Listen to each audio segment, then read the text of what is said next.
अस्पोन्स disease भनेर थाहा छ रेट्रोपेरिटोनियल फाइब्रोसिस हो retro most commonly presents with back pain किनभने के हुन्छ सिम्प्याथेटिक इन्भल्भ हुन्छ अनि मोस्ट कमनली अर्ग्यान इन्भल्भ भनेर चाहिँ के हुन्छ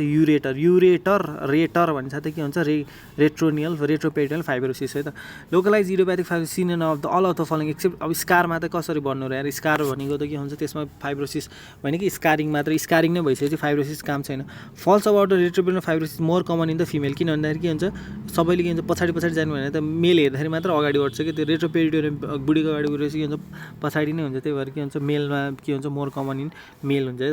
अल आर ट्रिभरसिप spontaneous bacterial external neutrocytic ascites better prognosis अब के न्युट्रोसाइटिक हुँदैमा हुन्छ र हुँदैन त्यो त one of the worst prognosis hyper mortality भइहाल्छ नर्फ्लोक्सासिन र सेफरट्याक्सिन दिइहाल्छ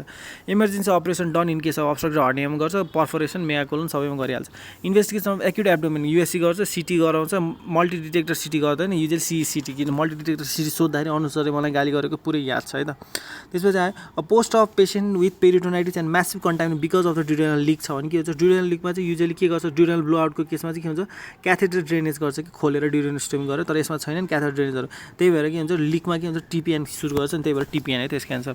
अनि air under both sides of the डायग्राममा पर्फर मेकल्स डायबिटिकल होस् युटेराइन रप्चर होस् पर्फरेस अफ ड्युरेनल अल्सर एप्रिकल पर्छ सबैमा which of the following causes list irritation भनेको के हुन्छ ब्लड किनभने के हुन्छ हेमोपेरिटोनियम भन्छ नि त त्यही भएर त्यसलाई के हुन्छ हामीले पेरिटोनाइटिस भन्दैनौँ नि त हेमोपेरिटोनियम भन्छ है त त्यही भएर के हुन्छ लिस्ट त्यसपछि आयो तिम्रो यसमा चाहिँ के हुन्छ ग्यास्ट्रोनल डायफ्राम चाहिँ आइबी फ्लुइड बाई ल्याप्रोटोमी त्यो दुवै केसमा त्यही नै हो सेम एक्सप्लोरेड ल्याप्रोटोमी गर्छ most common cause parent adult male भने ड्यू पर्फरेसन यति धेरै गरे हुन्छ apart from E coli the other most common organism भने के हुन्छ ब्याक्टेरोइड्स है त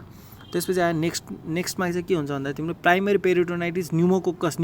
न्यू भनेर सम्झिनु नेफ्रोटिक सिन्ड्रोममा जेनरलाइज डिफ्युज पेरिटोनाइटिस भनेको के हुन्छ सेकेन्ड एन्ड थर्ड डिग्री 45%सम्म भयो भने त्यो चाहिँ के हुन्छ कम्पेयर गरेर किन भन्दाखेरि 45% भनेको चाहिँ म नजिकै छु नि त 48 हो नि त्यही भएर अर्ली सर्जरी इज इन्डिकेसन सबैमा पेरिटोनाइटिस छ भने अर्ली त्यो typhoid perforation biliary perforation generalized peritonitis 40 year old छ भने डियो पर्फोरेसन सबसे बढी कम्युनिस्ट अर्गानिजम पेरिटोनाइटिस इक्वलाई भयो complication not seen in the peritonitis भनेको के bone marrow suppression regional abscess भइहाल्छ रेनल फेल हुन्छ इन्ट्रोक्सी सक भइहाल्छ 25 इयर्सको पाइरेक्सिया फर 10 डेज छ होइन पेरिअम्बिलिकल रिजन पहिला सुरुमा चाहिँ इन्टेरिक फिवर त्यो चाहिँ पर्फोरेसन भयो कि किनभने पाइरेक्सिया भनेको छ नि त इन्टेरिक फिवरको pyrexia spontaneous peritonitis cirrhotic patient the polymorphs are more than 250 है त 10 वर्षको फिमेल छ स्विमिङ पुल छ होइन लिभर डलनेस नट अब्लिट्रेटेड भनेको छ भने चाहिँ प्राइमेरी पेरिटोनाइटिस किनभने के हुन्छ भन्दाखेरि यदि त्यो यदि तिम्रो पर्फोरेसन भएको छ भने चाहिँ त्यहाँनिर गएर इयर बस्छ जसले गर्दाखेरि चाहिँ तिम्रो के हुन्छ रेजोनेन्ट हुन्छ त्यही भएर के हुन्छ अब्लिट्रेटेड अफ द लिभर डलनेस भने चाहिँ त रप्चर टाइफाइड अल्सर भयो त त्यो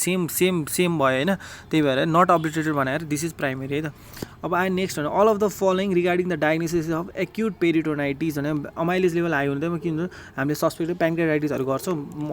पेरिटोनाइटिसमा भए पनि है त अनि मोस्ट कमन काइलोलिम्फेटिक भयो most permanent to the line of mesenteric chylolymphatic cyst has separate blood supply यो चाहिँ मेसेन्ट्रिक सिस्ट राम्रोसँग पढ्नुपर्छ removal entails which part of the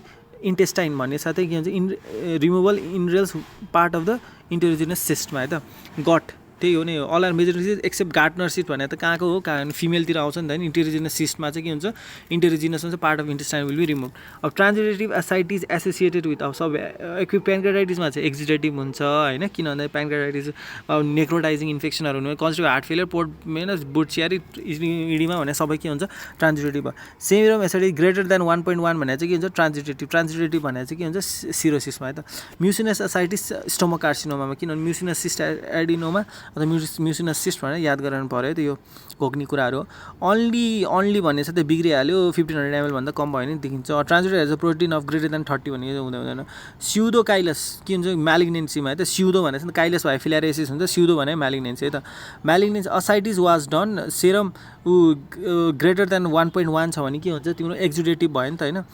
के अरे ट्रान्जिटेटिभ भयो एक्सेप्ट भनेपछि के हुन्छ ट्युबरकुलर त एक्जुडेटिभ हो त्यही भएर है त त्यसो आयो the true statement regarding the tubercular peritonitis and ascites भने एसएजी लेस देन 1.1 हुन्छ एलिभेटेड एडिए भइहाल्छ diagnosis can be made by laparoscopy है त त्यसपछि स्युडोमिक्सियम पेरिटोनाइ भनेको के हुन्छ पुरैतिर के हुन्छ तिम्रो पेरिटोनाइटिस भएको जस्तै हो त्यो चाहिँ मोस्ट कमनली ओभरीबाट आउँछ ओभरीबाट आएपछि तिम्रो फिमेल हुने भइहाल्यो होइन त्यसपछि आयो तिम्रो साइटोरिडक्टिभ सर्जरी गर्छ अलवेज एपेन्डेक्टोमी चाहिँ गरिदिइहाल्छ लोकली म्यालिग्नेन्ट ट्युमर स्युडोमिक्सियम भने एक्सेप्ट भनेको के हुन्छ कमन मेल होइन कि फिमेल किनभने ओभरीबाट आउने हो नि त मेनली स्युडोमिक्सियम एक्सेप्ट के हो कमन इन मेल होइन falls over the stimulus refractory to the drugs recurrence after the surgery भइहाल्यो होइन त्यसपछि हाइपोथर्मिक इन्ट्रापेरिटोनियल केमोथेरापी गर्छ most commonly associated with appendiceal tumour त्यही भएर एपेन्डेक्टोमी गर्छ commonest site of intraperitoneal abscess pelvis किन भन्दाखेरि उठ्दाखेरि के हुन्छ सबसे जहाँ पनि आएर बस्ने भने पेल्भिस भयो त त्यसै सम्झिनु त part of the peritoneal cavity that is most dependent भने के हुन्छ राइट यो चाहिँ सुपाइन पोजिसनमा हो नि त सुपाइन पोजिसनमा त हामीले के हेर्छौँ राइट सब हेपाटिक स्पेस हेर्छौँ नि के अरे सब हेपाटिक स्पेस हेर्छौँ नि होइन मरिसन पस्दैन मोस्ट कमन साइड भने पेल्भिक त्यसपछि आयो तिम्रो लेफ्ट सब हेपाटिकमा गएर बस्यो भने चाहिँ कम्प्लिट एक्युट प्यान्क्रियाटाइटिस किनभने सबभन्दा बढी केस हामीले के हेर्छ प्यान्क्रियाटाइटिस मेरो थ्योरी पनि केमा छ प्यान्क्रियाटाइटिसमा त्यही भएर पर्फेरियर अल्सर अन द पाइलोरी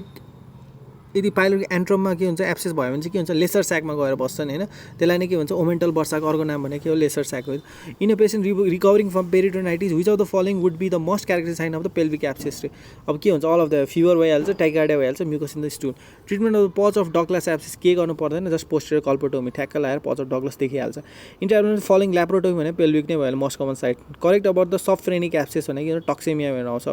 अब त्यो हेर्ने हो भने पनि हाम्रो त्यो अपरेसन गरेर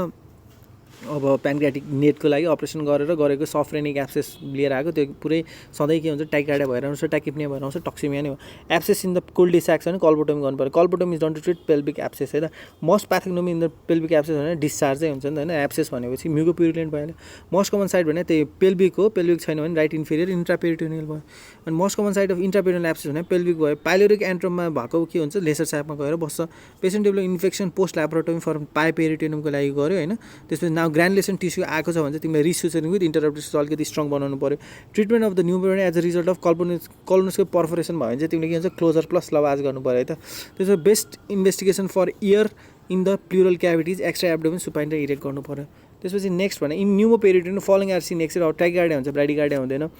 which of the following gas under diaphragm not seen भने चाहिँ स्पोन्टेनियस रप्चर अफ द इसोफेगसमा चाहिँ हामीले देख्न पाउँदैन रिगुलर साइन भने चाहिँ के हो न्युमोपेरिटोनियलमा बेस्ट भ्यू टु सानो पनि के हुन्छ left lateral decubitus with horizontal बीमादेखि एडभान्टेज अफ CO2 भने चाहिँ के हुन्छ एब्जर्प्सन कम हुन्छ कि टिस्युजमा त्यहीँनिर बसिरहेको छ त्यही भएर हामीले